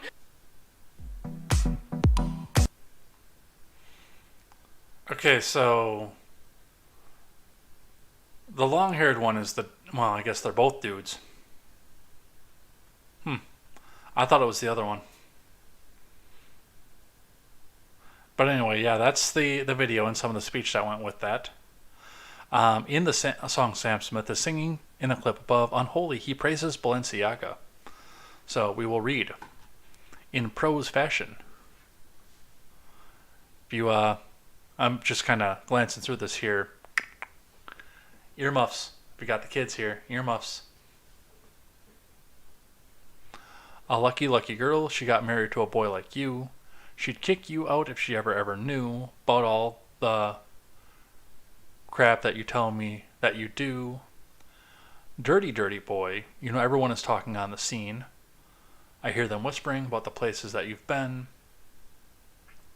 and how you don't know how to keep your business clean. Mommy don't know, daddy's getting hot at the body shop doing something unholy. He sat back while she's dropping it. She be popping it. Yeah, she put it down slowly. O-E, O-E-O, he left his kids at Ho-E, O-E, Ohm. So he can get that. Mommy don't know, daddy's getting hot. At the body shop doing something unholy.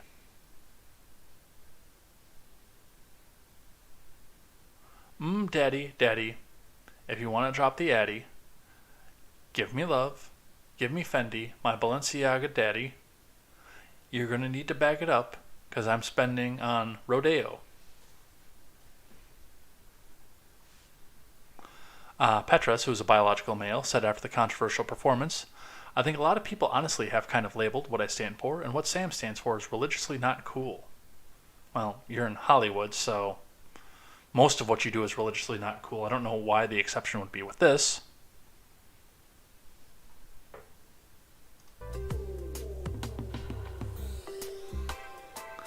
And I personally grew up wondering about religion and wanting to be a part of it, but then slowly realizing it does not want me to be part of it, Petros continued. So it's a take on not being able to choose religion and not being able to live the way that people might want you to live because, you know, as a trans person, I'm kind of already not wanted in religion. Yeah, I got some friends that I think I need you to meet, but the performance faced backlash online where many viewers thought that it went too far. I know we on the right probably use the word satanic too often, but this performance from Sam Smith is literally a tribute to Satan. Ben Q tweeted.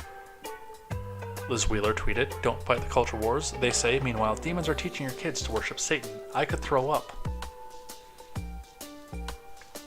Commentator Robbie Starbuck added, people like Sam Smith, who love to mock Christianity and use satanic themes, always think that they're super edgy artists by doing it. In reality, it's not edgy. It's boring, vile, rehashed shock tactics that Hollywood seals up, clap for because they're evil and stupid.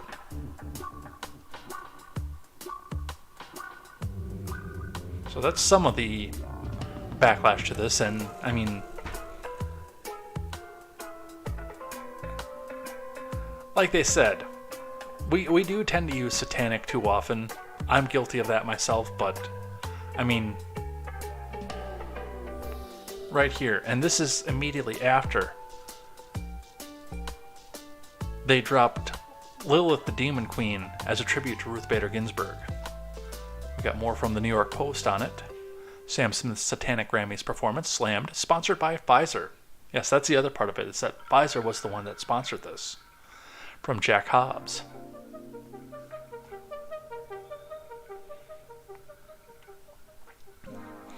Grammy winner Sam Smith was slammed by various Twitter users on Sunday for their Satanic Awards show performance, which was followed by an ad for Pfizer, and further triggered outrage. Smith, alongside Kim Petras, performed their chart-topping song Unholy during the 65th Grammy Awards, which had both singers and their backup dancers clad in blood-red, devil-esque costumes.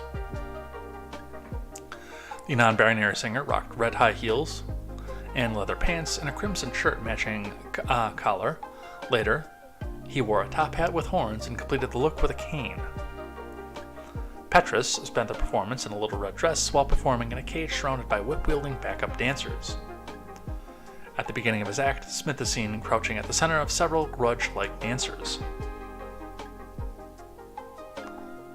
The duo's performance was immediately followed by sponsorship ads from Pfizer, which made headlines after the CDC announced it was conducting an investigation as to whether or not the company's Pinkpox vaccine increased the risk of stroke for people over the age of 65.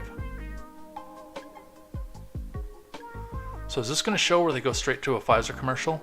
I gotta check.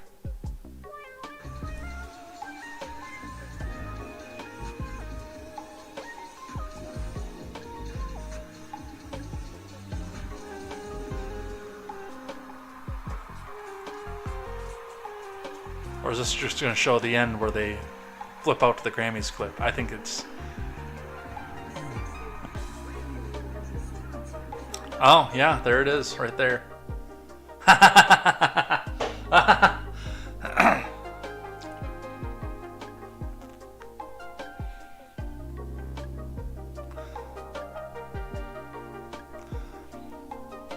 Hollywood freaks still thinking they're so edgy with their satanic-themed performances tweeted former talk show host Stephanie Hamill.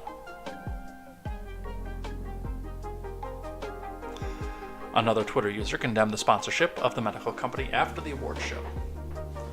Sam Smith has a satanic Grammys performance and is sponsored by Pfizer, slammed the user. You can't make this stuff up.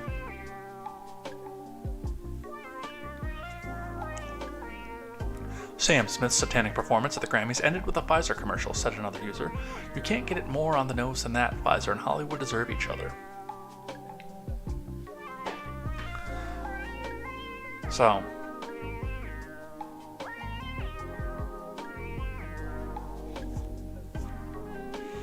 that's where they're at. Yeah, it was pretty satanic. Ted Cruz weighing in on this.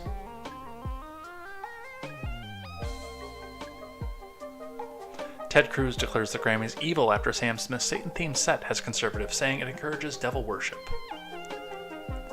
From Tom Porter. I don't know that it encourages devil worship. And by the way, the Church of Satan is not a devil worship. They're intellectual atheists is what they are. But I do think that given the themes that they're talking about here, I do think that it pushes people towards atheism. I could see it. Just in that little bit of lyrics that Ian Miles Strong put out. I could see it. A push towards atheism? Absolutely. Absolutely.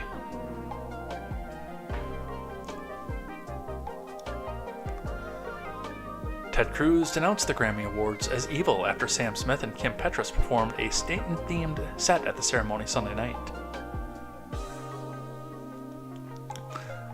But not everyone is impressed. This is evil, commented Cruz, a Republican, of the performance on the tweet on Sunday.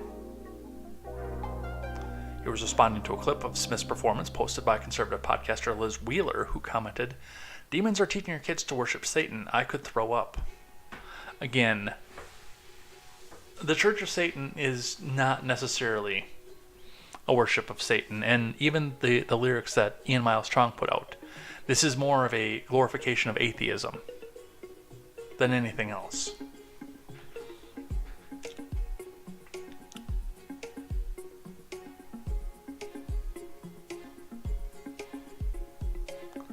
But it's still not right.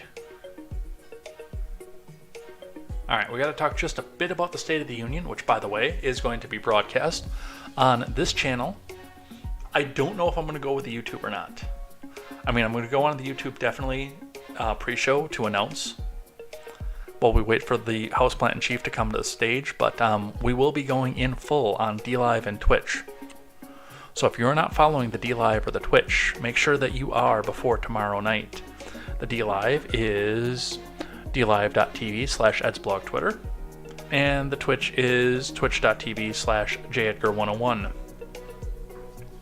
And we will be airing that speech in its entirety on both those channels. As far as YouTube goes, I don't know if I can get away with that. Because, yeah, it's one of those things where copyright, and I've already got 2 hard hits against me. I might do it on the YouTube just for the hell of it, though. Just to see what they do. I've already been within inches of losing my channel once, so. Alright, from the Daily Mail. 3,500 confirmed dead. Oh, no, we didn't read out of this article. We talked about it, but we didn't read about it.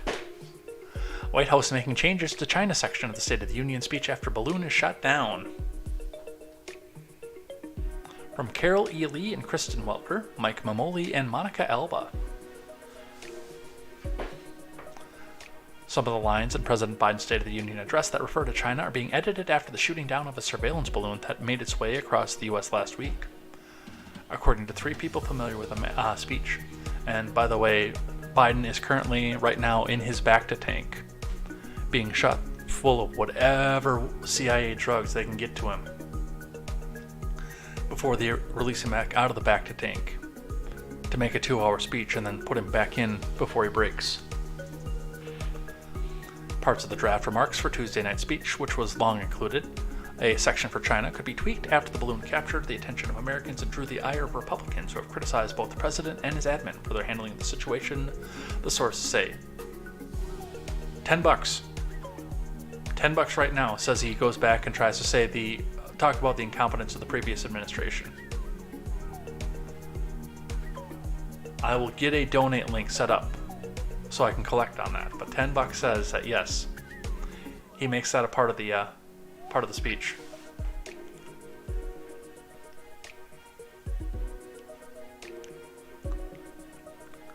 The discussion among Biden and his aides is how much sharper his rhetoric on China should be, the sources said, with some admin officials making the case that dialing up too much could be counterproductive as the president continues to navigate the battered relationship between Washington and Beijing.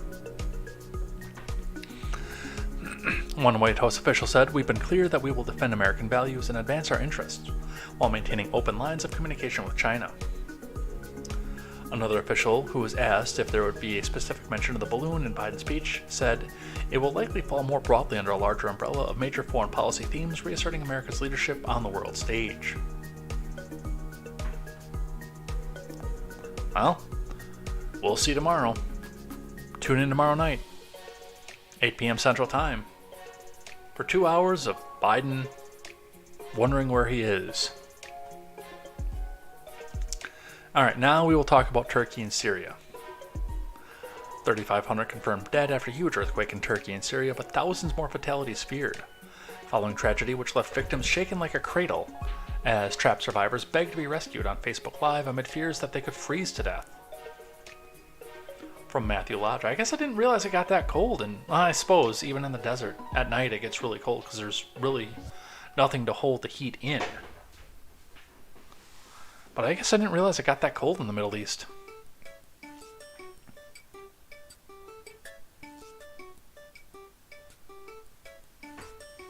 From Matthew Lodge and Chris Jewers for Mail Online. At least 3,500 people are confirmed to have died after 2 catastrophic earthquakes devastated parts of Turkey and Syria on Monday. What are we going to do? We're going to do this right now. We're going to get the map.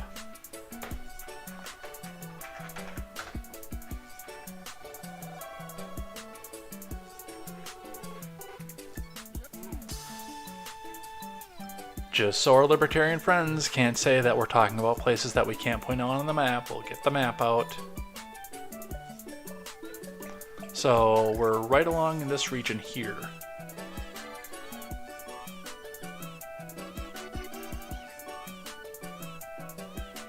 And a little bit of a zoom out so you can see everything else that's going on in that area.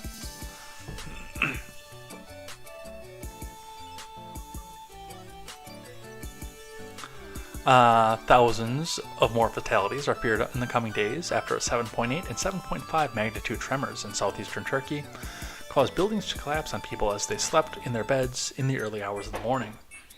Yeah, one of the hard parts about even with a 7.8 is you get like no warning whatsoever. Even with the quakes when they hit California and parts of the western US. While a lot of the earthquake damage is built into the buildings, or the earthquake damage resistance is built into the buildings out there, we still, there's no warning.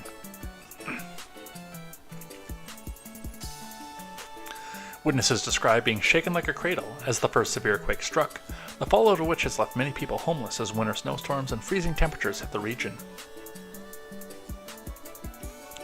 Victims trapped in collapsed buildings have been pleading for help as rescuers desperately try to free them, with some people even broadcasting on Facebook Live while trapped and try to get aid.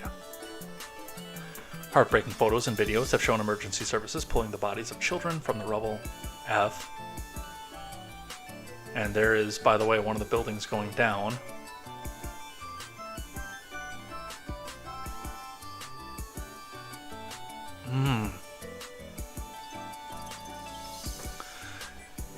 As well as miraculous rescues with people somehow being carried out alive after the catastrophe.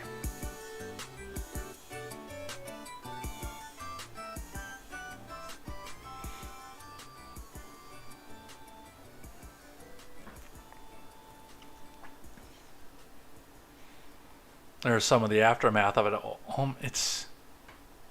It's devastating to see.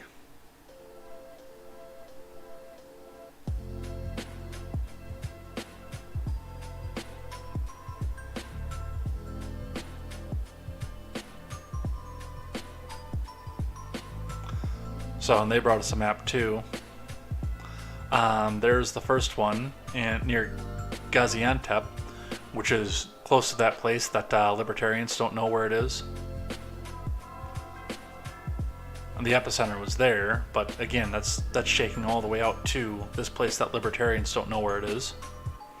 And then the second one, a little bit further up, getting towards more towards Europe, and then towards Samsun and Ankara. And the worst one, the bad one, the 7.8 one, that one was at 4:17 in the morning. So yeah, like they said, people were just sleeping in their beds normally when this one hit. No warning, no nothing.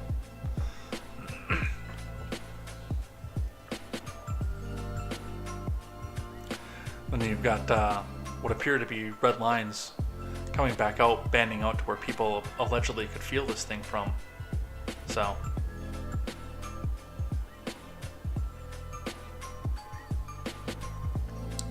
Monday's quakes were felt in multiple countries across the Middle East, with Turkey and its war-torn southern neighbor Syria the worst affected. At least 3,500 people in both countries are known to have been killed, 2,316 of these in Turkey and more than 700 in opposition-controlled Syria, and 538 in government-held areas of Syria, reports Sky News. In Turkey, entire apartment blocks crashed to the ground in a matter of seconds, following the quakes, trapping families inside and killing thousands. In Diyarbakir in southeast Turkey, a woman speaking next to the wreckage of the 7-story block where she lived said, "We were shaken like a cradle. There were 9 of us at home. 2 sons of mine are still in the rubble. I'm waiting for them." It was like the apocalypse, said Abdul Salam al-Mahmoud, a Syrian in the northern town of Atareb. "It's bitterly cold and there's heavy rain. People need saving." The USGS, which has recorded more than 60 earthquakes and aftershocks in the region in the last 24 hours, warned that fatalities from the quakes could reach as high as 10,000. F in the chat for that.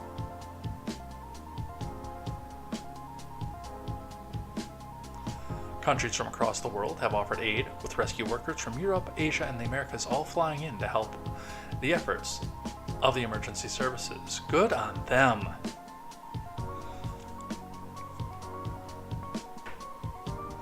Turkey's President Recep Tayyip Erdogan has declared 7 days of national mourning, while buildings in Israel and Bosnia have been lit up in memory of those who have died. There's another one going down. You hate to see it, too. The initial 7.8 magnitude nighttime tremor, that's just a little bit more than a tremor. followed hours later by a slightly smaller one, wiped out entire sections of major Turkish cities in a region filled with millions of people who have fled the civil war in Syria and other conflicts. The later 7.5 magnitude struck at 1:24 p.m., 2.5 miles southeast of the town of Ekinozu and around 60 miles north of the first quake, which has wrought devastation across Turkey and Syria. Monday morning's quake jolted residents awake. They fled from their homes in terror out into the cold, rainy, and snowy night across southeast Turkey and northern Syria, taking shelter in cars, and thousands of buildings collapsed. Yeah, let's get those Fs up.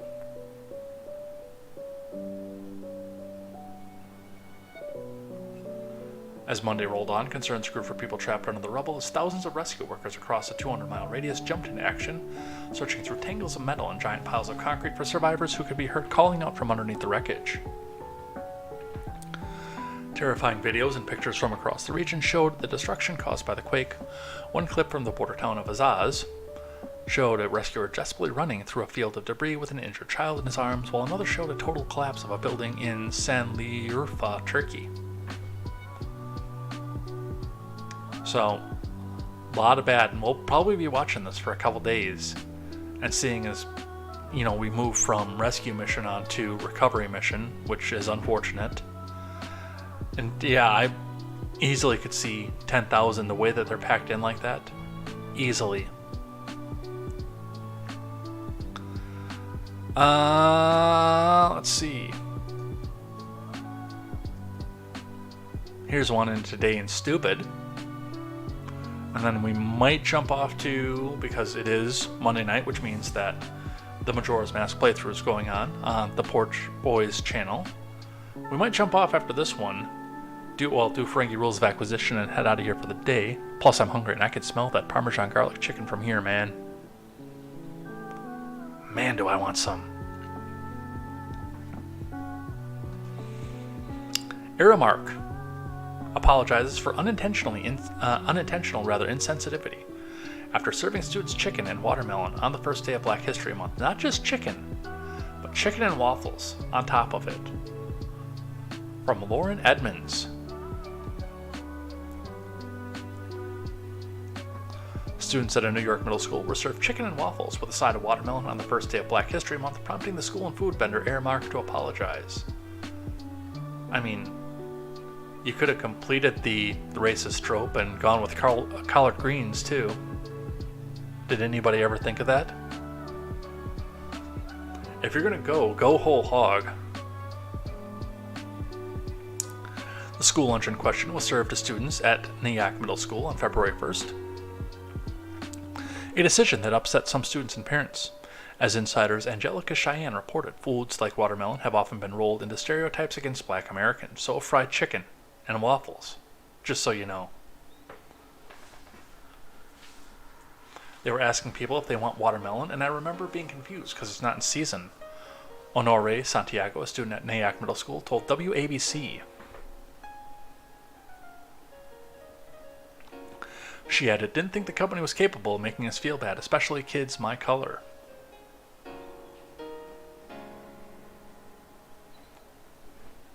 Principal David Johnson called the contested school lunch an unfortunate situation in a statement to WABC, but ultimately blamed Aramark. Aramark works with schools to organize school menus and provide lunch. The offering of chicken and waffles as an entree with watermelon as dessert on the first day of Black History Month was inexcusably insensitive and reflected lack of understanding of our district's vision to address racial bias, Johnson told the outlet. Johnson added the admin contacted Aramark to discuss initiatives to prevent similar situations from cropping up again. "We are extremely disappointed by this regrettable situation and apologize to the entire Nyack community for the cultural insensitivity displayed by our food service provider," Johnson told WABC. Aramark also released a statement to WABC that the chicken, waffle, and watermelon were not meant to be a cultural meal. "We apologize for the unintentional insensitivity shown on February 1st, the first day of Black History Month, while our menu was not intended as a cultural meal. We acknowledge that the timing was inappropriate and our team should have been more thoughtful in its service," a statement from Aramark read. And I'm telling you right off the bat, This is a canned response.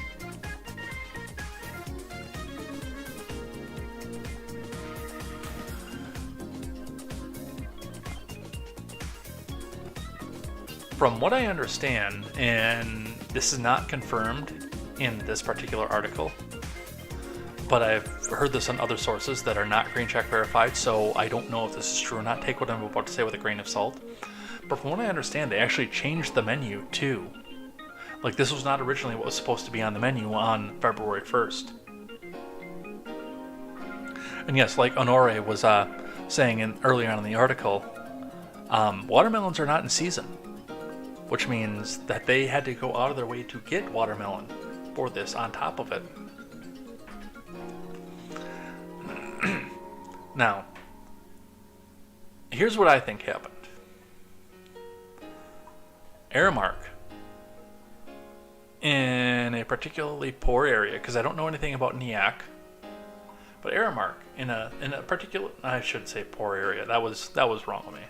Aramark, though, in a particular area, thought to themselves, while being filled with lily white activists, thought to this, I legitimately believe that this was put out with the best of intentions. I don't think this was meant to be disparaging. I think it was taken as disparaging for very obvious reasons.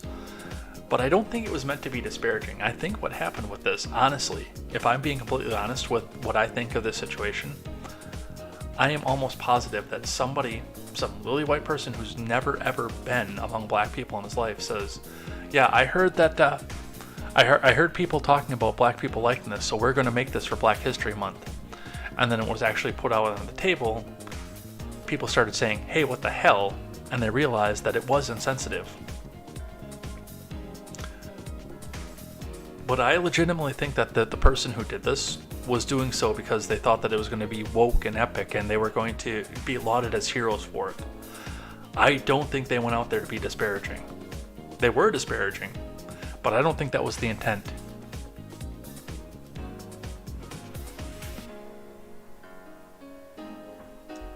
Some lily white college activist who's never ever been anywhere close to a black person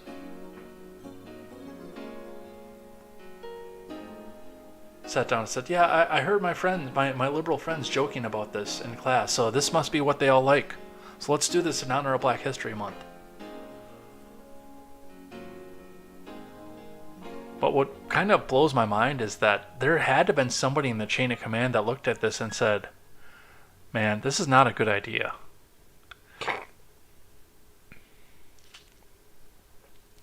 Man, you gotta settle down with this.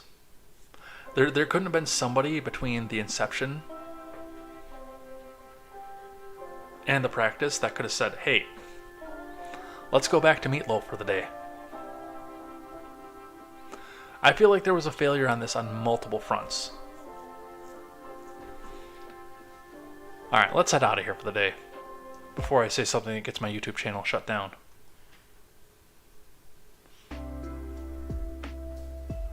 And the last thing that we always do is the Ferengi rules of acquisition on a Monday. So let's check into that and let's see what our study is. On Mondays, we look through the guiding text of the Ferengi religion, the rules of acquisition, look through one of them each Monday, talk about how it was used in its original canon, whether alpha or beta, talk about how it can be used in our life, if applicable. Some of these are because Gene Roddenberry was such a socialist and anti-capitalist. Some of these are a mockery of capitalism, so we can't use them in our regular life, but most of them we actually can. So we'll talk about what they mean, how they were used in the show, and how we can use them in real life. Where are we?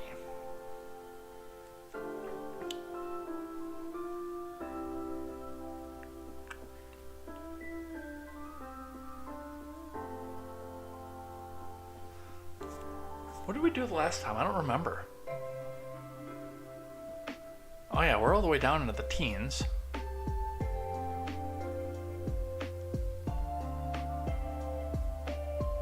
I think we're a lot further than I thought we were. Oh yes, that's what we did. Because the last one we did was the 135th rule of acquisition. Listen to the secrets, but never repeat that. Talking about the importance of being a good listener, knowing your customers, but not giving your customer secrets away to other people. The 139th rule of acquisition. Wives serve, brothers inherit. Now, this one is not one that we can put so much into practice in our own society. While this is the mantra of very traditional Christian families, of which I know a lot of them. I would not say that I come from one personally, but I know a lot of them, so I understand where the thought of this is. But in our society, even in a capitalist society, we do remember that the choice of whether or not to go in this direction is your own choice. And it does work for many couples out there, but it does not work for everybody. But wife serves, brother inherit. A thing to note about the Ferengi religion and their society is that at the beginning of Deep Space Nine, they were a extremely patriarchal society, to the point where their women were not even allowed to wear clothes or engage in any sort of commerce, which is a little bit strange given how centered commerce is around their society. And it's really weird to think about the fact that you shut out half of your population from the economy, which is the central building block of your society. That changed at the end of the series as Grand Nagus Zek turned over his staff to Rom, Quark's brother, to bring in a more progressive Ferengi society. But in the original, where the rules of acquisition were written to begin with, wives serve, brothers inherit. The wife comes in as the good little wifey, does what her husband does, or what her husband needs her to do, rather, but is not there to take any of the profit. That's what you have your family and your brother for. Now, mind you, in Quark's case, the central Ferengi of Deep Space Nine, there was really no intention for Rom to inherit anything, and I think more often or not, if Quark were to die, everything would have gone over to Nog before Rom, but regardless, that is the way that they view their society. And again, there are some of your families that this could work for, but the ultimate side of that is that we have the freedom to choose whether or not this works for us or not, and we make our peace with God afterwards. So, not one that we can necessarily apply to our society, but definitely one that has importance in the lore that these rules came from. And yes, as other people have pointed out, because this is a mockery of religion, that's a part of the reason that they keep their wives unclothed, is because, well, anybody who's capitalist is ultra religious and ultra right wing, and only wants his wife barefoot in the kitchen, having kids and not out in society. So, that is our 139th rule of acquisition. Use at your own risk. I will not be responsible for anybody's divorce on this, but with that, we head out of here for the day. That was an interesting one. I like that. Yeah, I've never had chicken and waffles. I take that back. I have, but not in the same way that most people have chicken and waffles, like fried chicken with waffles. I don't know. I've never tried that either. Like, I've never tried to make it. The local Quick Trip, and Quick Trips in general, the franchise, makes a chicken and waffle sandwich. They make waffle bun. It's similar to a McGriddle, where they have the little bits of syrup baked in to the waffle batter.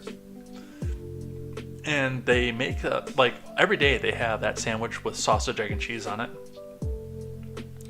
But only like once a week they have that sandwich with a chicken patty in it instead. No egg, no cheese, just a chicken patty with the waffles. So I guess I have had chicken and waffles. It is good. I like it. I'd like to eat it the traditional way at some point. But I don't like... Do you put the syrup over it? I don't know. Somebody in the South help me out with this one, because I don't know. I've never tried it. Sounds good, in theory. Alright, let's get out of here. Outro music away.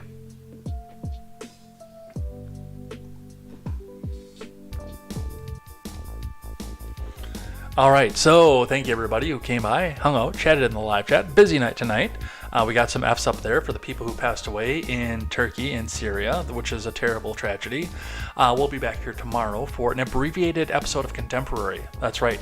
Keep us on the clock. We are only going until 7 Central Time tomorrow. And then we'll be back here at 8 after I've prepped, after I've got something to eat, and we will sit down and listen to our blathering leader-in-chief tell us the state of our country, or what it is that he believes that the state of our country is. And we will mock him. We'll make fun of him when he slips up. We'll talk to him a bit about, we'll listen to him. We won't talk to him. The Secret Service will never let me get close enough to him to talk to him, but we will talk about that. We'll discuss that, and we will sit here for an extra late version of Contemporary on location. I hope to see you then. Take care. Have a good night. Be good. Be safe. And I am Jay Edgar, and this is Contemporary. Take care.